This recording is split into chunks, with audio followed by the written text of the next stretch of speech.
Hendrey. Check one, check two. Hey man, How you doing, man? I'm doing okay. Do you have a few minutes? Of course, for you always, man. Uh that's fantastic. That's fantastic. How are you and where are you? I am now in. I am from Holland. You know that, right? The Netherlands. Yeah, I remember. Yeah, absolutely. Yeah, but I'm now in Indonesia, in Asia. Whoa, whoa, oh man, that's not like down the road, man. That's like, No, it's like 16 or 17 hours apart. With oh my god, plane. Yeah, man. oh my god, oh my god. What are you doing right there? Sort of on vacation, but also a major shift is going to be taking place over here. Oh, okay, So, okay. yeah. Wow. You're in the middle of things, whatever things are. You're in the middle of it, right? Yeah, exactly, and for the better. It's not only for me, but eventually for my family, friends, and eventually for the whole world. Oh, So, okay. It's far too mysterious. I'm frightened to yeah. ask. I'm frightened to ask you anymore. So I'm not going to. But I do know that we texted about the topic of depression, right? Yeah, We exactly. texted a little bit about that. And hey, you were talking to somebody else that I talked to. You were talking to Raw Relationships, Melissa, right? Yeah, You had a call. You had a call with her. Yeah. So you've been doing a lot of cool stuff, mate. You've been doing a lot of cool stuff. You've been helping out a lot of people with ideas and thoughts and philosophies. It's cool. Thank you, but you as well. You as well. Uh, If we all do a little bit. We all do a little bit. Yeah. yeah. So let's get on to this theme or this topic of depression. So what's your relationship to the topic, right? Why is the topic of interest to you? Because I've been through it. Okay. But it's funny because I've been depressed about 3 years ago. It started 3 years ago, and it stopped like. I made a decision that I don't want to be identified to depression anymore, and that's the major shift in my life. Because when you are like depressed, you also already are saying it. I am depressed. I am depressed, and you feel victimized.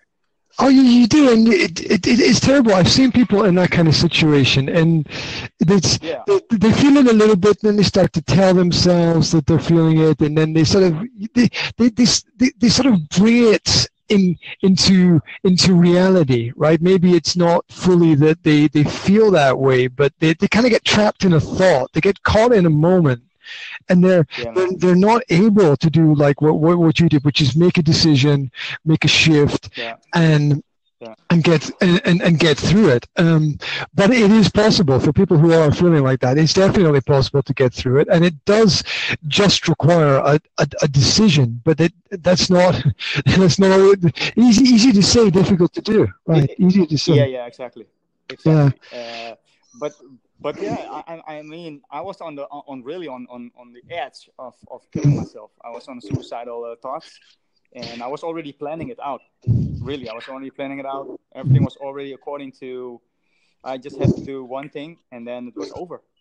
But I think people who are connected have that problem. I think people who are connected to everything that is going on have that problem, because what's the alternative? What's the extreme? What's the other side? The other side is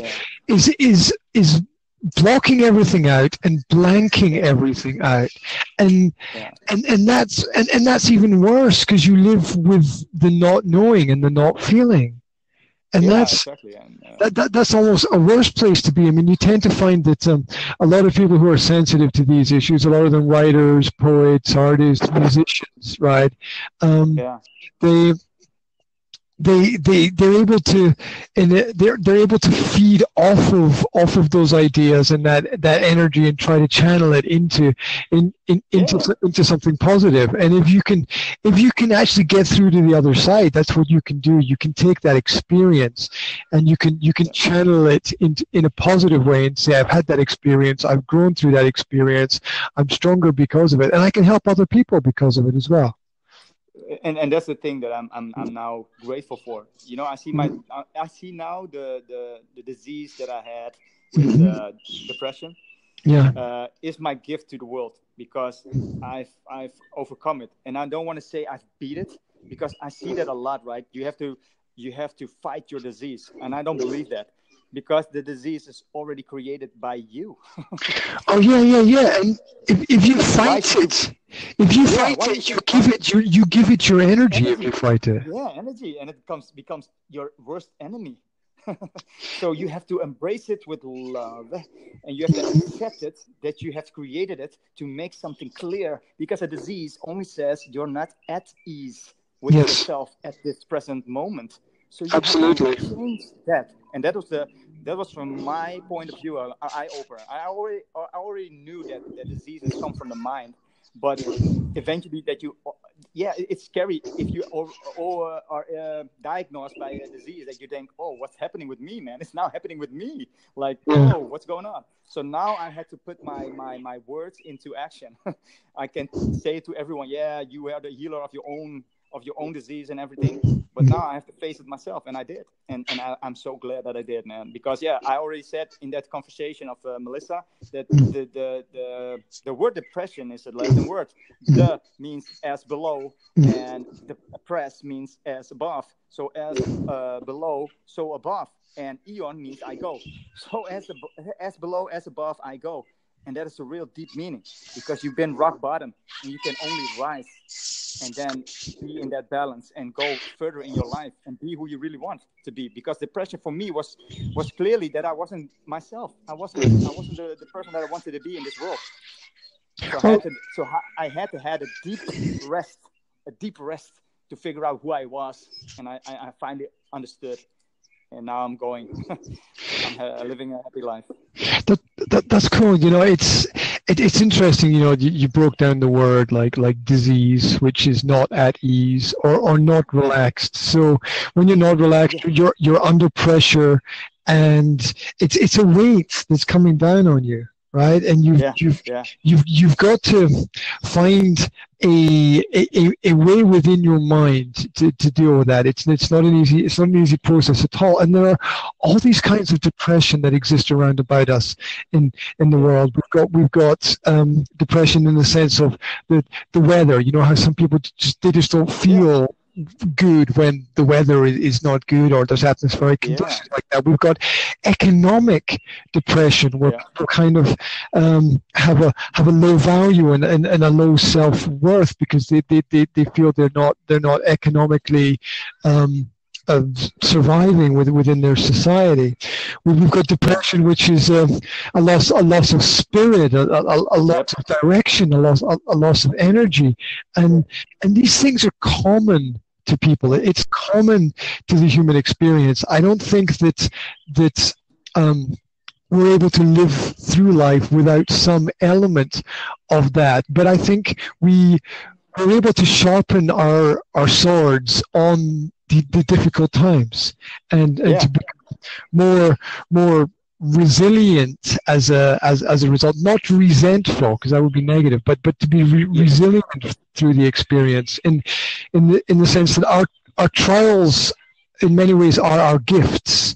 They're given to us to test us, to see what we are made of, to see if we're ready to rise to the challenge, to see if we're ready to climb up to the next level. And because there's always a next level, there's always a place above us that we can get to, where we can look down on who we were and see how we've grown. Yeah, beautiful. Because go ahead. because the funny thing was, I lost everything, right? When I was depressed, I lost my job, I lost my house, I lost my marriage because my wife couldn't handle the depression anymore. Yes, she couldn't handle it, and she divorced me in the time. So that was a double depression for me, double depression. So all those kind of things happened to me, and then I was thinking, whoa, what was happening to me? What's happening to me? And I was moving back to my parents' house. I lived in my same room when I was a teenager, so I was back on square one, So I was thinking, whoa, everything is gone, right? I have nothing. And then a sort of voice in my head said, like, okay, you lost everything, but it's everything that's outside of you. But now you can gain everything within, and you have no excuses anymore to hide behind the marriage, behind the job, behind your house, or your children. Now you can work on yourself. And then, boom, it clicked. And then I thought, okay, yeah, it's time. I cannot hide anymore. So I do, man. I'm investing in myself now, and it's the best investment I can ever have. And it's not only for me; it's for everyone. And it's really interesting that you said I lost everything. Yeah, thing. Yeah, exactly. You did. Yeah, you did because you needed to. Yeah, I needed to. I created this because there was no other way I could see it clearly. Because I could choose otherwise. I could choose to be the victim, to be feeling sorry for myself, right? And then I already know I only come further down the drain. And eventually, choose to die, because that was almost the thing. And then the beautiful part was I had a dream before I wanted to do it. My children came into the picture, and they threw like water in my face, and all those suicidal thoughts were gone. And the funny thing is, my son's name is Divine, and my daughter's name is Moana, and Moana means ocean. So it was like a divine ocean that splashes everything away that wasn't resonating what I was meant to do in this lifetime. So that was beautiful. I was feeling depressed still, but my suicidal thoughts were gone. So I knew that that wasn't the way to do it.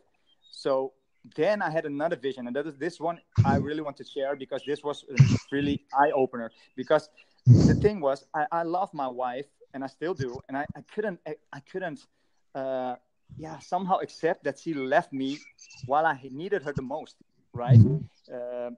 And then all of a sudden, I saw a vision or a dream in my vision that I was walking with her on a rainy day in the forest, but I fell into a hole, right? In a deep hole.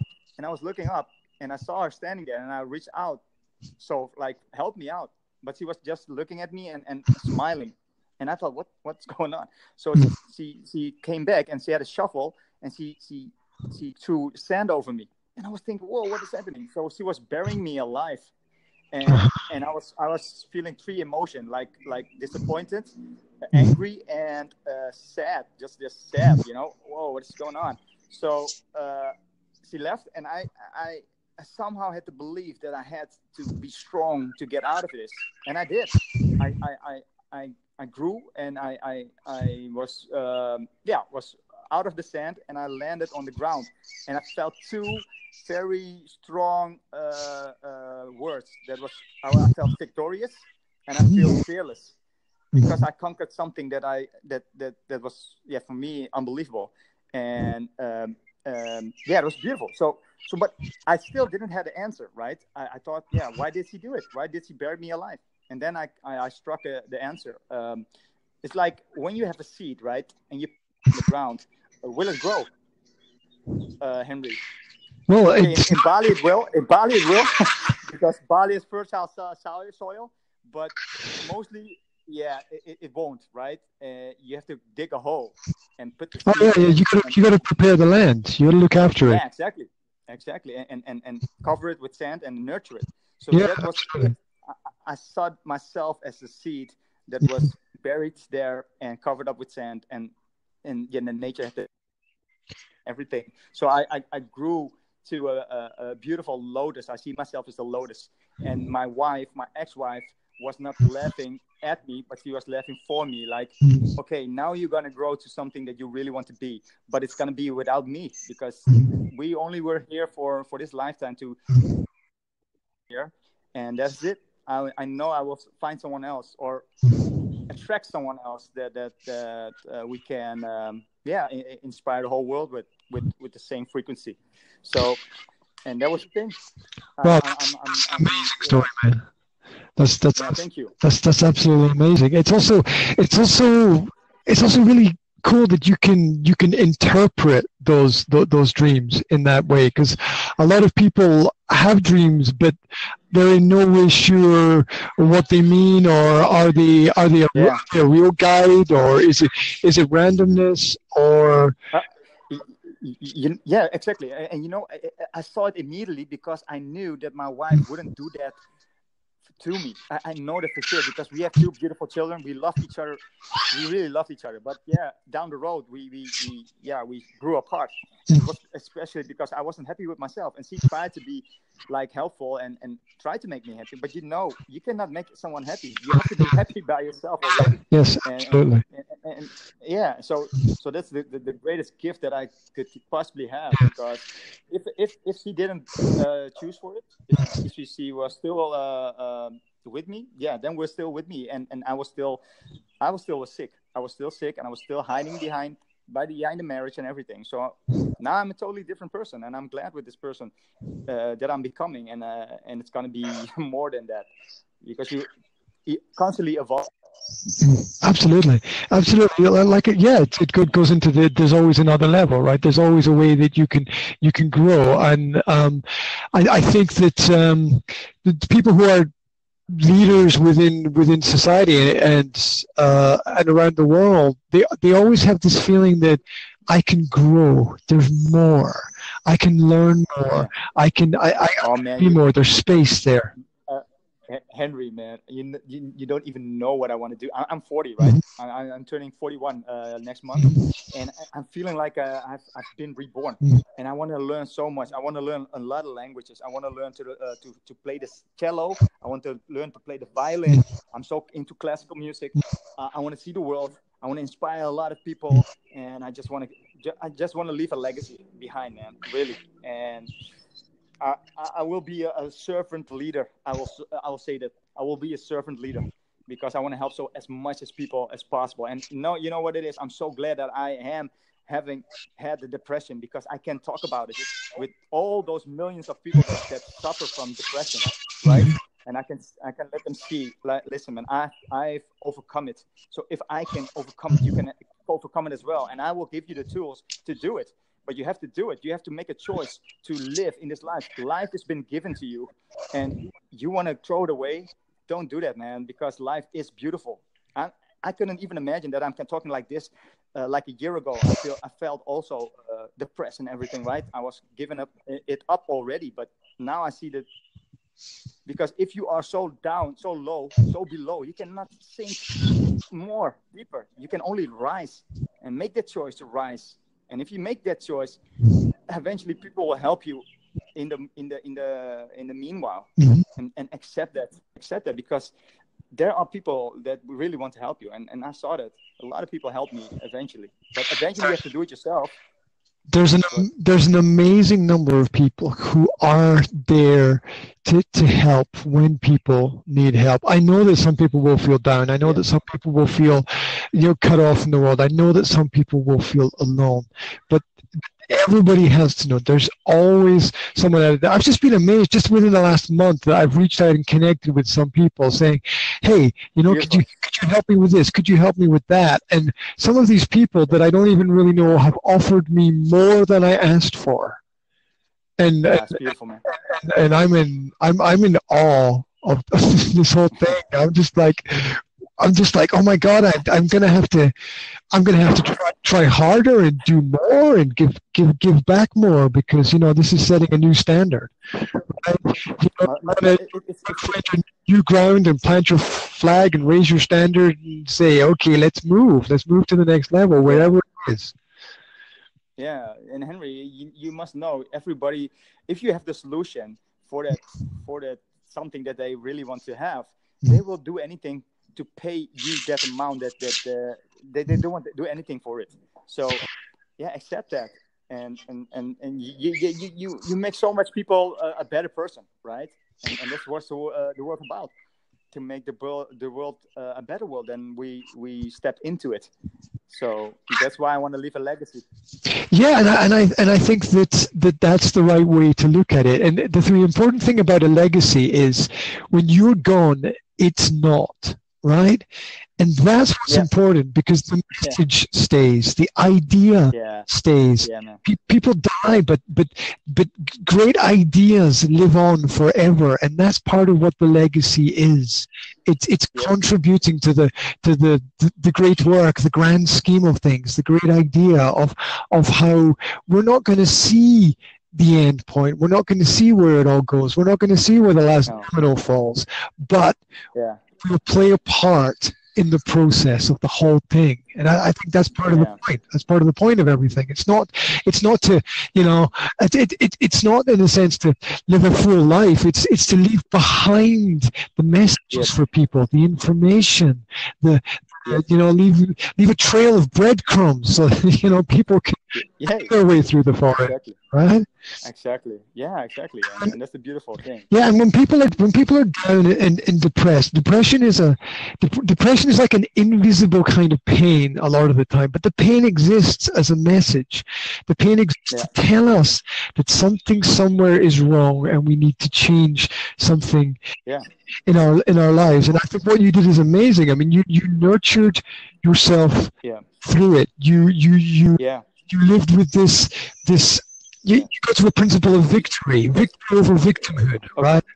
Yeah, exactly. Because listen, this is for the listeners, right? Mm-hmm. Listen, if you really want to overcome depression, first accept that you had depression, because acceptance is the key to change. If you don't accept it, it will haunt you. It will haunt you.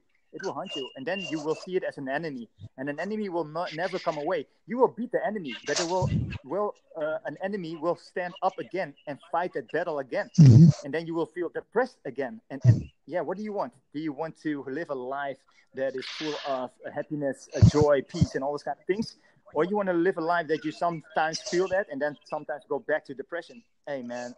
I choose for eternal happiness, eternal peace, eternal balance, and everything. Yeah. So accept it first and see the disease, the depression, as the gift that you can overcome it and grow to the person that you really want to become. And that's it. If that is the choice that you're gonna make, the rest will follow, really, because then you're gonna nurture your body. You're gonna eat proper food. You're gonna exercise. You're gonna do meditation. You're gonna wake up early. You're gonna do things. You want to do things, and then you're thinking about, what did I have depression, and then you are not the victim anymore. And what you said, then you are the victor. Yeah, and that's the change. So. Absolutely, and you can't make any progress if you don't accept where you are and what you are and who you are and what you're feeling. You have to accept it. The more you reject your own feelings, the less yourself you are. Right? This is exactly one, because what fears you or angers you controls you. Yes. So keep that in mind. What fears you and angers you controls you. So if you fear that you are depressed, then that will be your main controlling. What it is that controls your whole being. So absolutely. Absolutely.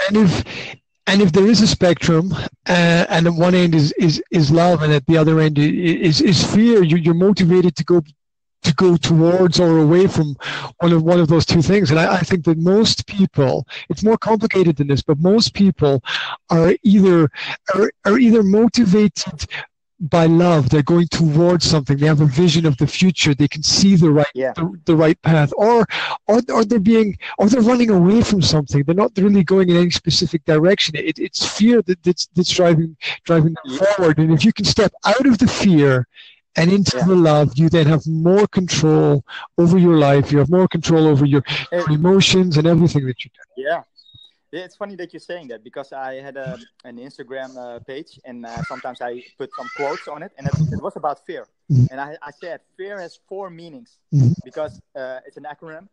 So fear is the one, most people know that. False evidence appearing real. I don't know if you know that before. False evidence appearing real. Because it's all things in your mind that's playing, but it's not there.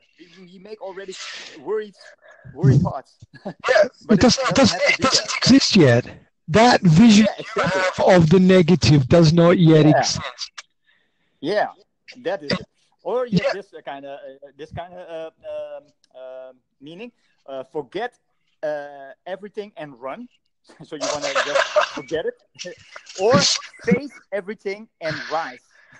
Face everything and rise. Yes. Matter, right? Yeah. And that's the thing. I already also explained. Listen, fear will always be in life, because otherwise everybody would be successful, because everybody would do the things, and there will no be. You have to, it's the same with when you work out in the gym. If you work out in the gym and you don't feel the pain that you have to grow, because they say no pain, no gain.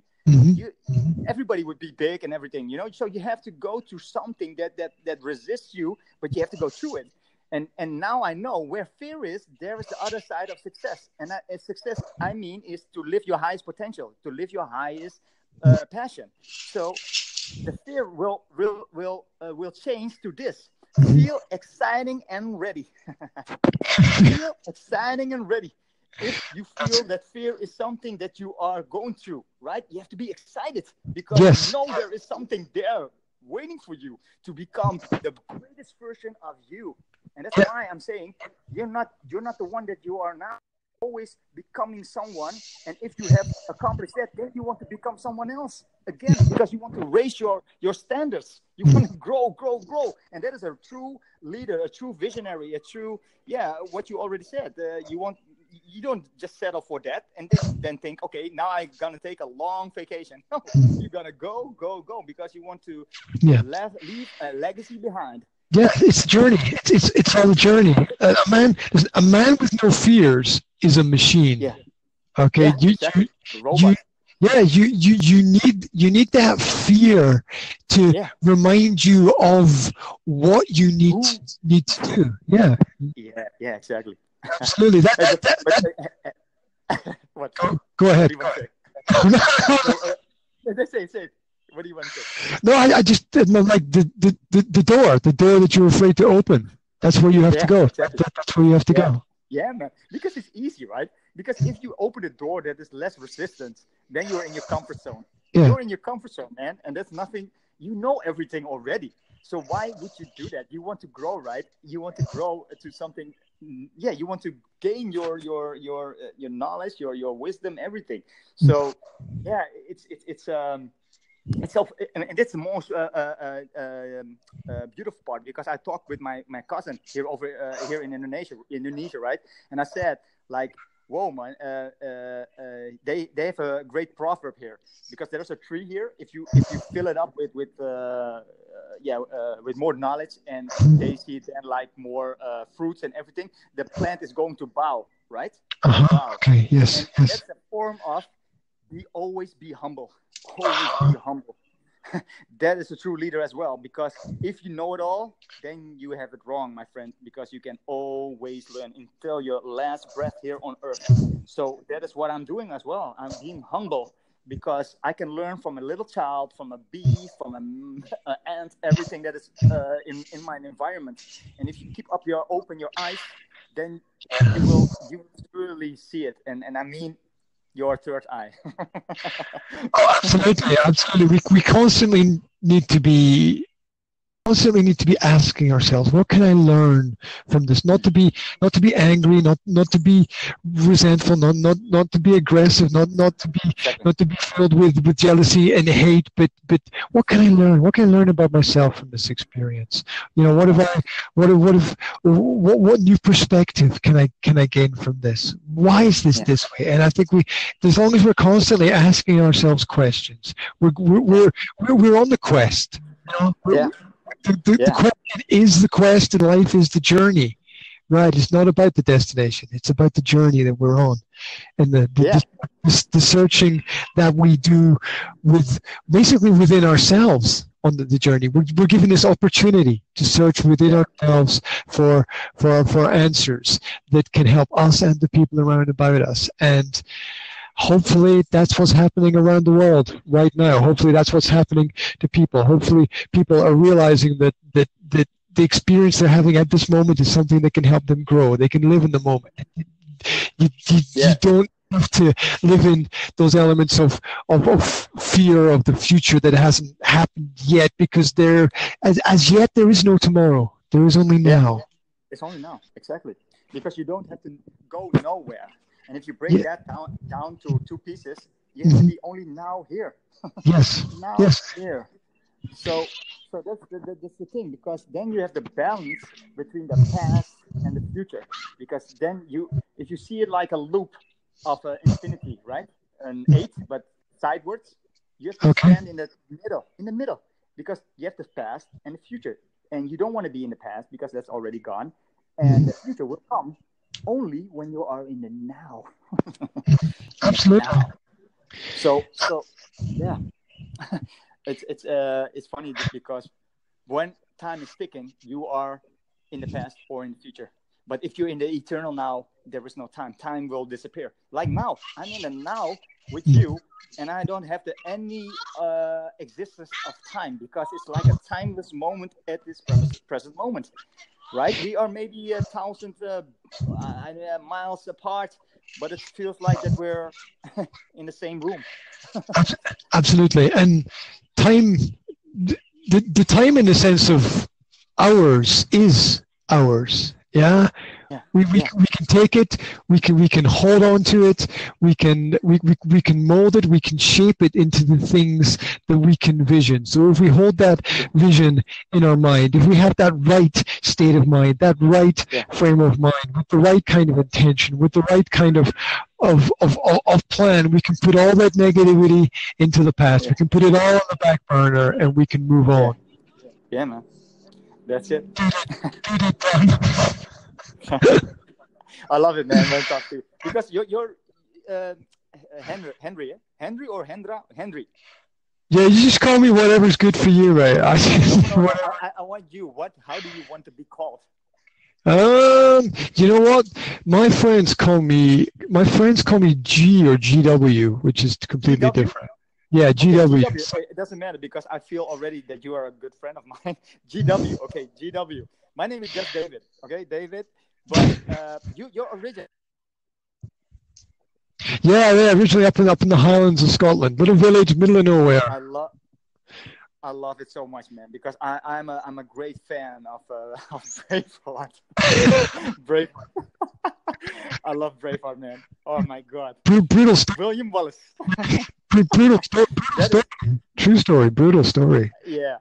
Right. Yeah, I know, but you know what it is? He believed in something, and he went through it. You know. He did. And that is something I admire, right? And that is something. Okay, he did it on a brutal way, but the thing in believing in conquering the whole everything. To rise, it was to rise up, wasn't it? It was to rise above the pain and the suffering and the problems, and to bring together people with the vision that he had, which was for a great nation to.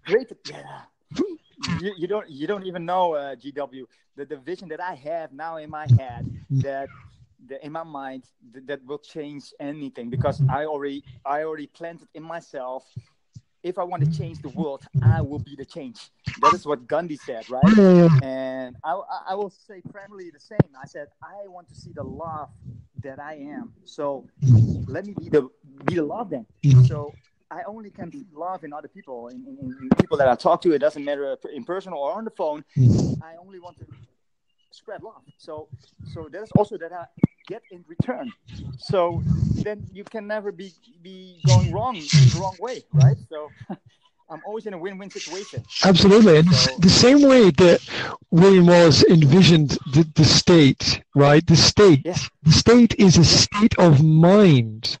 Right, before you can shape anything in the outer world, you have to shape it in the inner world first, and that is the point of the state.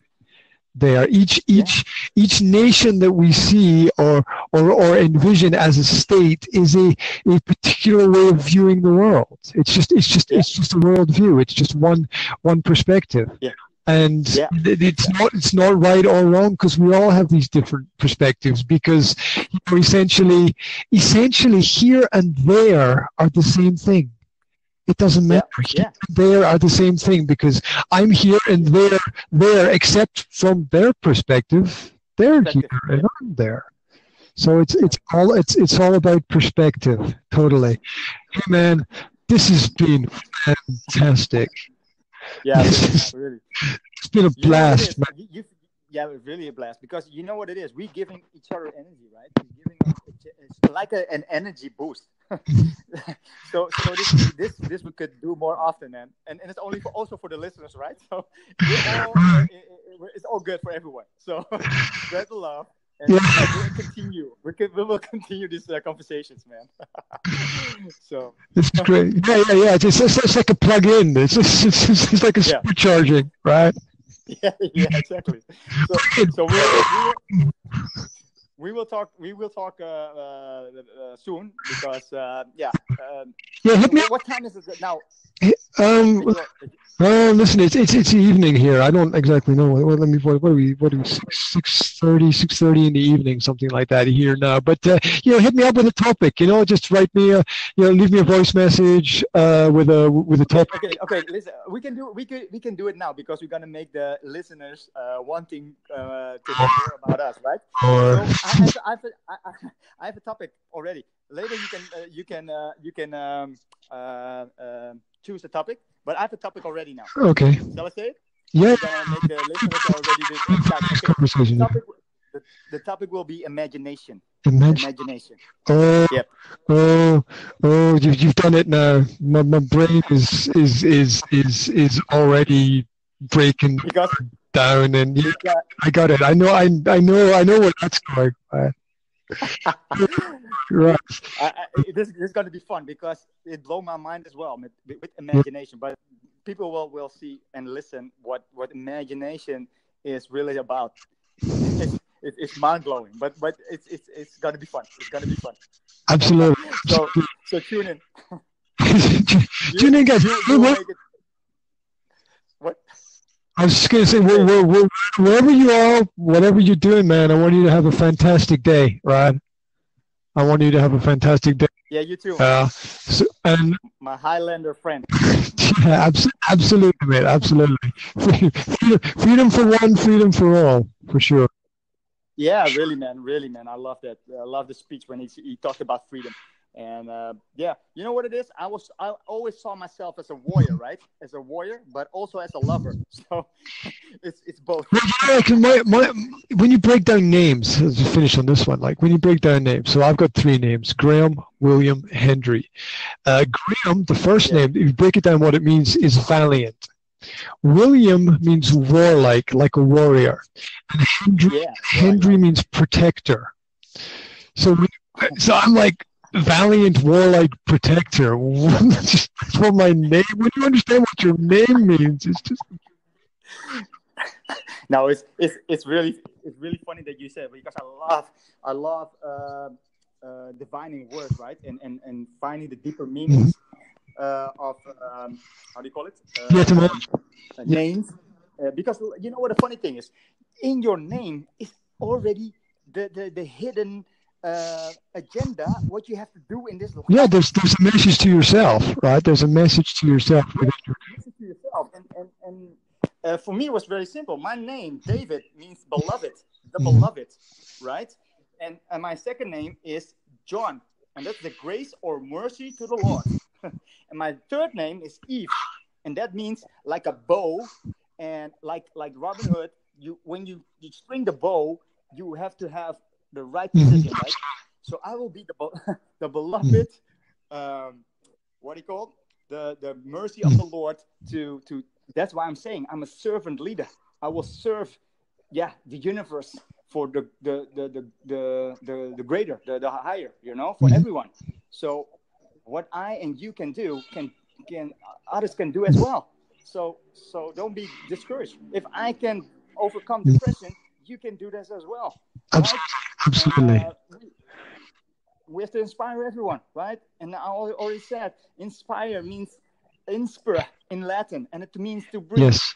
So we give air to the listeners to lift yourself up to a higher frequency, so you can live life like it's supposed to be, in happiness, peace, joy, harmony, everything that you want, and that lifts you up and makes you a big smile on your face, and want to give it back to whomever you encounter. Drop the mic. There we go. Dude, it done. Yeah, really. Did it, done it. That's super cool. Listen, we'll be in touch. Okay, we got the theme. Yeah. We'll think about it, and we'll talk later on. Okay, you have a fantastic day, mate. I'll speak to you soon. Yeah, you take care. Thank you, GW, and see you Take soon. Care. Hey, bye-bye. Ciao.